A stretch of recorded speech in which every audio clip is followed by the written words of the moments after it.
Hello, Pack House Churches. This is week 3 of the Trickle Up Christmas series.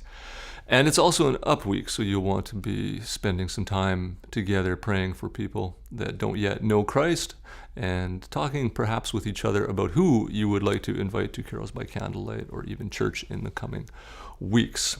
This Sunday, we continued our series Trickle Up by looking at Luke 2, where Jesus is actually born, and the skies open up and the angelic choir sings to the shepherds, and it's the scene that we don't really have to imagine because we've seen it so many times in different nativity scenes, whether they were all that accurate or not. We talked a little bit about on Sunday. Hopefully you had a good experience on Sunday. It got your mind thinking and your heart engaged, and you've got lots to contribute along the lines of question mark, light bulb, and arrow. Here's my thoughts to help get you started. My question as we approached this text was, who are the lowly? What makes somebody lowly? Last week, we looked at the verses where Mary sang the song about how there's going to be this great reversal. The lowly are going to be lifted up. The high are going to be made lowly. Well, who exactly are the lowly? Luke picks this idea up in Luke 2, where he actually starts the passage talking about the great Cyrenius as governor of Syria and Caesar Augustus, these two great figures, but they're not the ones who are the recipients of a divine invitation. That comes to the lowly, to those people who are taxed to death, who have to pay tribute to an empire that oppresses them, and who have a religious burden on them with their tithes that makes it hard for them to not be hungry most days. And that triple economic burden of tribute, tithe, and taxes just weighs them down in ways that probably very few of us have an understanding of. Maybe think of the day in your life when you've been most hungry and imagine that that would be a day-to-day reality for these people.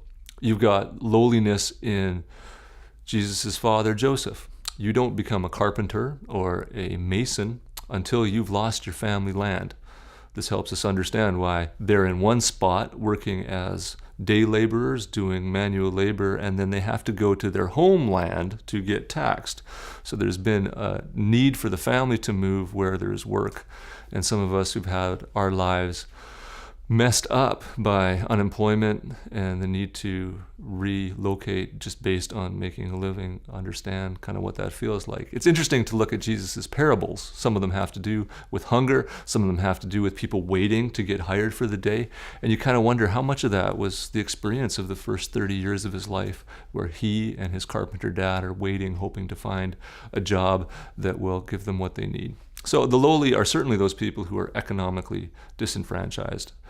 But my light bulb moment was more to that they're not just those people who don't have what the rich people have. They don't have the power. They're stuck. There's a different way to see the lowly, and I think here we can build a bridge to our lives because we're in an affluent society that has a hard time, even the poor among us have kind of a hard time making that great big historical and economic gap to what is it like to be Jesus, Mary, and Joseph. But where I think we can connect is to understand that the lowly always have this in common. The lowly are always waiting for something to happen.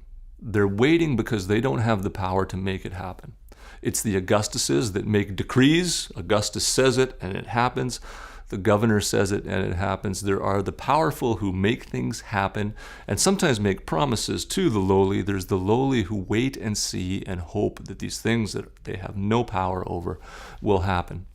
And we saw on Sunday the 3 different ways that Jesus, Joseph, Mary were waiting, and then we even kind of tacked the shepherds onto the end there. So my light bulb moment is that the lowly aren't just those that don't have stuff. What characterizes our lowliness is that there are things out of our power, promises that have been made to us that we just have to wait for. So if you're waiting in some sense, you can see yourself as lowly. My conviction came along the lines of the shepherds, actually, because the shepherds, they're a little bit different. They're not waiting.